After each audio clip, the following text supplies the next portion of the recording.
पूर्व भारतर प्रसिद्ध शैवपीठ बाबा चंदनेश्वर पीठ में राज्य तथा राज्य बाहर विभिन्न प्रांतर लक्ष लक्ष श्रद्धालु श्रावण पूर्णिमा उपलक्षे बाबा को जलाभिषेक करिसेंती। शुक्रवार प्राय राति 8:30 रु साहाण मेला दर्शन पर काउडिया माने जलाभिषेक आरंभ करथिले। जलेश्वर चंदनेश्वर 57 नंबर राज्य राजपथ में ट्राफिक पुलिस पक्षर कड़ाकड़ी सुरक्षा व्यवस्था ग्रहण करा सह सुरक्षा पाई प्राय 15 प्लाटून पुलिस फोर्स मुतयन करा एवं एहाकू निजे एसपी तदारक करथिले।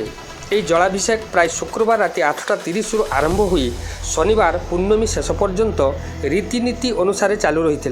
एसहित सुवर्णरेखा नदीर पंतेई घाट राजघाट दहमुंडा सहित पश्चिमबंगर विभिन्न नदी पानी आनी श्रद्धालु माने चाली चाली आसी श्रृंखलित भाव जलाभिषेक करथिले। श्रृंखलित जलाभिषेक पाई मंदिर ट्रस्ट बोर्ड पक्षर बाहर 3टी बड़ काहालीर व्यवस्था करा जायथिला। विभिन्न नदी घाट में उड्रा अग्निशम एवं पुलिस बाहिनी पक्षर सुरक्षा व्यवस्था को कड़ाकड़ी करा जायथिला।